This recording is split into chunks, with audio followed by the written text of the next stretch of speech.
ప్రేక్షకులందరికీ నమస్కారం. ప్రస్తుతం మనతో పాటు ప్రముఖ ఆధ్యాత్మికవేత్త, జ్యోతిష్య వాస్తు పండితులు, బ్రహ్మశ్రీ డాక్టర్ గుండేపూడి శివ సుధీర్ శర్మ గారు మనతో ఉన్నారు.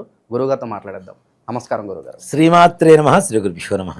గురుగారు, జూన్ మాసంలో ధనుసు రాశి వారి పరిస్థితి ఏ విధంగా ఉండబోతుంది? ఎలాంటి జాగ్రత్తలు తీసుకోవాలి? ఎలాంటి రెమెడీస్ చేసుకుంటే మంచి ఫలితాలు ఉంటాయి గురుగారు? ముఖ్యంగా నాన్న ఇక్కడ ధనస్సు రాశి వారిది వాళ్ళకు ఉన్నటువంటి ఒక మొండి లక్షణం అంటారు, కానీ దాన్ని నేను మొండితనం అనను, పర్ఫెక్షన్ అని చెప్తాను.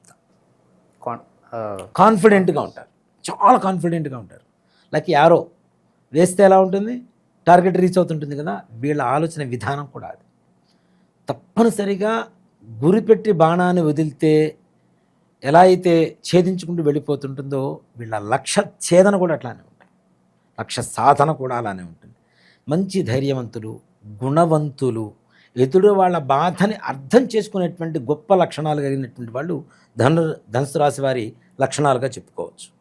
అలాగే ధనుస్సు రాశిని జూన్ నెలలో ఎలా ఉంది అనేటువంటి విషయానికి వస్తే, ప్రథమార్థం వరకు అన్ని విధాలు అందరికీ బాగానే ఉంది నాన్న.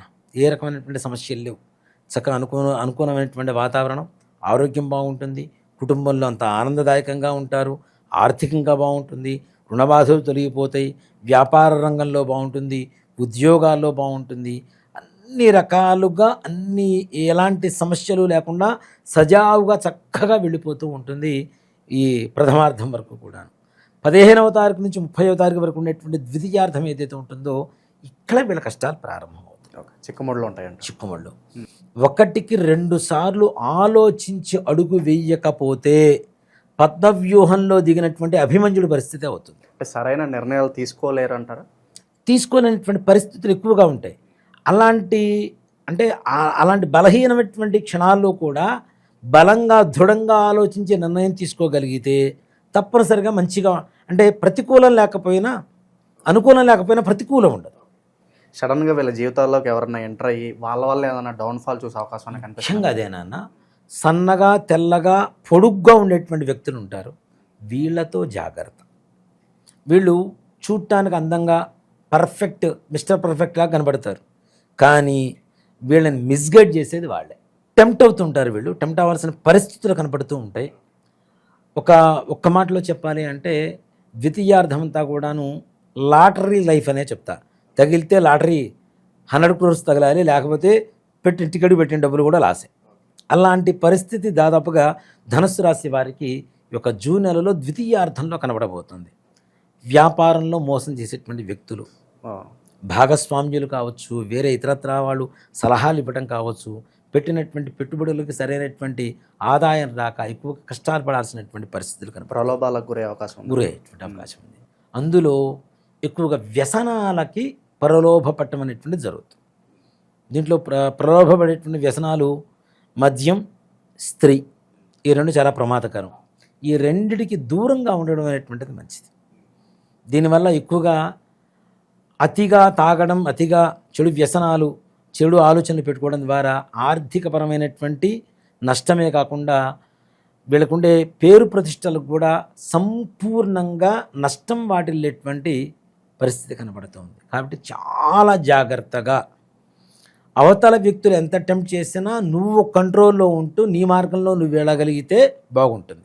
ఏమాత్రం కొంచెం ఒక అడుగు పడిందా, ఒక్క అడుగు అనుకుంటున్నావు, జీవితం మొత్తం అటే లాక్కెళ్ళిపోతుంది, మొత్తం వినాశనానికి దారితీస్తుంది. కాబట్టి చాలా చాలా జాగ్రత్తగా ఉండాలి. అర్ధాష్టమ శని ప్రభావం అని చెప్పుకోవచ్చా గురుగారు? ఇవన్నీ సంపూర్ణంగా నాన్న. అర్ధాష్టమ గ్రహ పరిస్థితి, అష్టమ కుజగ్రహ స్థితి, ముఖ్యంగా స్త్రీమూలకమైనటువంటి ధన నష్టం అని చెప్తుంది కూడా అష్టమ స్థానంలో ఉన్నటువంటి కుజగ్రహ ప్రభావం ముఖ్యంగా. అలాగే అర్ధాష్టమ శని వల్ల కలిగేటువంటి ఇలా నష్టం ఏంటంటే, ముఖ్యంగా వీళ్ళకి వాహన ప్రమాదాలు. నేను వచ్చాను అని చెప్పి టచ్ చేస్తాడు ఒకసారి, గ్యారంటీ. ఎంత చిన్న సైకిల్ మీద పోయేవాడికైనా సరే, నడుచుకుంటూ పోయేవాడికైనా సరే, కింద పట్టము, మోకాలు దొక్కుపోవడం, ఏదో చిన్న దాంతో అయినా సరే, అరే నేను వచ్చానరా జాగ్రత్తగా ఉండరా అని చెప్పి హెచ్చరిస్తూ ఉంటాడు. అర్ధాష్టమ స్థానంలో శని వస్తే తప్పనిసరిగా. కాబట్టి ఇక్కడ ఈ శని బాలేదు, అర్ధాష్టమంలో రాహు బాలేదు, తృతీయంలో అర్ధాష్టమంలో శని బాలేదు, తృతీయంలో రాహువు బాలేదు.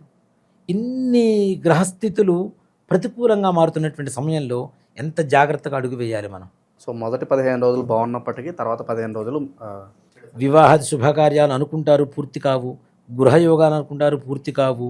అనవసరమైనటువంటి అప్పులు చేయవలసినటువంటి పరిస్థితులు, అప్పులు తీర్చలేనంత అప్పులు చేయవలసినటువంటి పరిస్థితులు, ఒకచోట అప్పు తీర్చడానికి ఇంకో చోట అప్పు చేయవలసినటువంటి పరిస్థితులు, తద్వారా ఎక్కువగా పరువు నష్టం కావడం, ఇలాంటివన్నీ కూడాను అతలాకుతలంగా కనబడుతూ ఉండేటువంటి వ్యవహార శైలే ధనుస్సు రాశి వాళ్ళకి ద్వితీయార్థంలో కనబడుతుంది. కాబట్టి ముఖ్యంగా జాగ్రత్తగా ఉండండి. గురుగారు, ఇప్పుడు అర్ధాష్టమ శని ప్రభావం నడుస్తుంది కాబట్టి ఎలాంటి రెమెడీస్ చేసుకుంటే వీళ్ళు దీని నుంచి కాస్త తగ్గుముఖం పట్టే అవకాశం కనిపిస్తుంది? ముఖ్యంగా నాన్న, చాలామంది నల్లటి వస్త్రాలు ధరించకూడదు అని చెప్తుంటారు.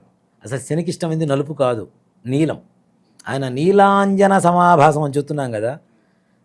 ఎవరైతే వెంకటేశ్వర స్వామి వారి నామస్మరణ కానీ, వెంకటేశ్వర స్వామి వారి దర్శనం కానీ చేస్తారో, అలాగే ఏడుకొండలు నిజంగా అవకాశం ఉంటే ధనుస్సు రాశి వాళ్ళు ఒక్కసారి నడకదారిన ఒక్కసారి తిరుపతి వెళ్ళిరండి. మీకు ఉండేటువంటి ప్రతికూలం అంతా కూడా అనుకూలంగా మారుతుంది. నలుపు రంగు అవాయిడ్ చేస్తే బెటర్ అంటారు గురుగారు, ఎందుకంటే నాది ధనుసు రాశి, నేను కూడా ఇప్పుడు బ్లాక్ హెయిర్స్ పిల్లలు బ్లాక్ కాదు నాన్న. ఇప్పుడు భగవంతుడి సృష్టిలో కొన్ని రంగులు ఉన్నాయి, ప్రతి రంగును ప్రతి ఒక్కళ్ళు వాడవలసిందే, దాంట్లో ఇదేం కాదు. నలుపు అంటే శని అనుకుంటారు, ఏ మాత్రం కూడా కాదు. ఇప్పుడు మీకు వంకాయ కూర అంటే ఇష్టం అంటే వంకాయ కూర చేసి పెడితే మీరు నాకు ఫేవర్ అవుతారు, కానీ దొండకాయ కూర చేసి పెడతాను, నాకు ఇష్టమైనది చేసి పెడతానంటే మీరు ఎందుకు ఫేవర్ అవుతారు? అవునా? శని భగవానుడికి ఇష్టమైనటువంటి వర్ణాలు ఏంటి? నీలవర్ణం, నలుపు. ఆయనకి ఇష్టమైనటువంటి వర్ణం వేసుకోవడం ద్వారా ఇప్పుడు అయ్యప్ప స్వామి వారి దీక్ష పరమార్థం ఏమిటి? ఆ దీక్షలో నల్లటి వస్త్రాలు వేసుకోవటం వల్ల నేను మీ జోలికి రాను, మీ భక్తుల జోలికి రానని చెప్పి వరమిస్తున్నాడు. అవునా? కాబట్టి అలాంటప్పుడు మనం నల్లటి వస్త్రాలు వేసుకోవడం తప్ప కాదు కదా. సో కాబట్టి అలాంటిదేం లేదు. ఎక్కువగా నీలవర్ణం వస్త్రాలు ధరించడం, అలాగే ఏడుకొండల స్వామి వెంకటేశ్వర స్వామి వారి దేవాలయానికి వెళ్ళి రావడం, స్మరణ చేసుకోవడం, లేదా తిరుపతి నడకదారిన వెళ్ళి రావడం అనేటువంటిది ఈ యొక్క ఉండేటువంటి ఏవైతే అపశృతులు ఉన్నాయో ఇవన్నీ కూడా దూరం చేసి మంచి శృతి మార్గంలో మన జీవితాన్ని నడపడానికి పనికొస్తాయి. జూన్ నెలలో ధనుసు రాశి వాళ్ళందరూ కూడా ఏ విధంగా ఉండబోతుందో చాలా బాగా వివరించారు గురుగారు. ధన్యవాదాలు. శ్రీమాత్రే నమః. శ్రీ గురుభ్యో నమః.